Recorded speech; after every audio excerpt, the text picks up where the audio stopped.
Well, Brampton Mayor Patrick Brown has thrown his hat into the ring to become the next leader of the federal Conservative Party of Canada. The former leader of Ontario's PCs made his intentions known at events Sunday morning in Brampton with his wife and children by his side. Brown was cheered on by supporters as he announced his candidacy. Now, this, of course, has the Conservative Party leadership race now heating up. Just over a month to go for anybody else wishing to perhaps throw their name into the mix. Kate Harrison is vice chair at Summit Strategies Canada and is also a Conservative strategist. So it's great to have Kate on this morning. Kate, thanks for joining us. I know you don't have necessarily a horse in this race, but let's check out this race so far. Pierre Poilievre, Jean Charest, Patrick Brown, Leslyn Lewis, and Roman Baber are the names already in there. But so much of the attention so far seems to be directed at Pierre Poilievre. How do you assess the race so far? And Poilievre, is he the front runner as far as you're concerned as well? Poilievre is definitely the front runner. He was first to announce. He has a bit of that first mover advantage. Conservatives in the movement have known him for some time. I think that his value proposition to conservative voters is really that he has the contemporary pulse of conservative voters and grassroots members today. Meanwhile, you've got Jean Charest, who captures a bit more of that establishment conservative vote, a progressive conservative viewpoint and a vantage point. His niche, if you will, is that he's going to be able to bring voters from Quebec into the fold. And now Patrick Brown, who's going to say that he has a credible track record of winning in Ontario, bringing new voters into the party, and helping Conservatives lock in an area that has eluded them for the last few provincial elections. So three very different viewpoints and different offerings for Conservatives. And I think that makes this a real contest. It's nice to see a sort of bigger field indeed. Kate, I wonder, you just mentioned how Pierre Poilievre sort of tapped into the sort of conservative, zeitgeist, as it were, of today. But I wonder if that's a winning policy for the party, considering, since Stephen Harper's last election when he lost, followed by Andrew Scheer, and then followed by Erin O'Toole. Erin O'Toole, I guess we could have an argument about where he ultimately was in terms of on the sort of conservative right. But, Scheer and Harper were pretty clearly along the same lines as Poilievre.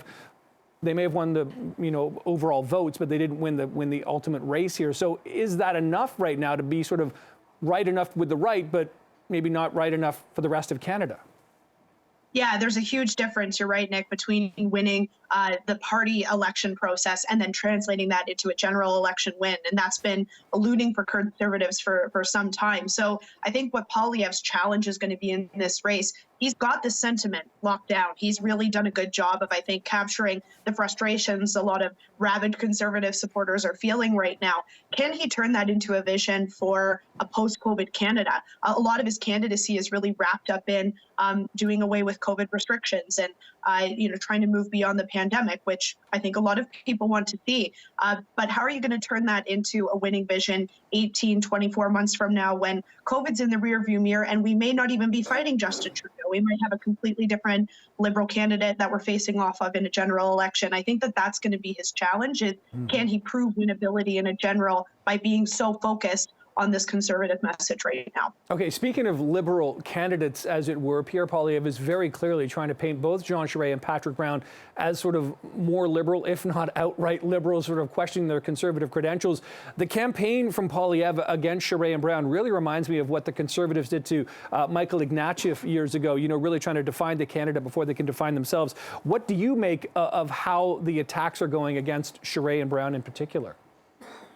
Yeah, well, it's not nice to air the dirty laundry, so to speak, in public. And leadership races are not great in terms of creating a bunch of unity within the party. And we've just gone through a really tumultuous period where the leader was, frankly, unceremoniously ousted in Erin O'Toole. So it creates a bit of drama, absolutely. At the same time, some of the criticisms, I think, are fair. And this is politics. You have to come prepared to have your elbows up. And credit to both Jean Charest and Patrick Brown. I think that they have anticipated the criticisms that Poilievre has put before them. Jean Charest, in particular, chose to launch his campaign in Calgary, not exactly a hotbed of progressive conservatism. And so I think that he's showing certainly that he's prepared for a fight, and he knows it's going to be a contest as Poilievre has quite the head start. But I think that we're talking about some really experienced politicians here that can anticipate that and see it for what it is and try to navigate throughout this process.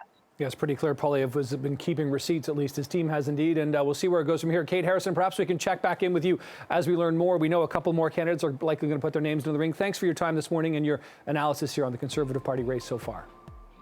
Thanks, Nick. Have a good morning. Okay, yeah, you too.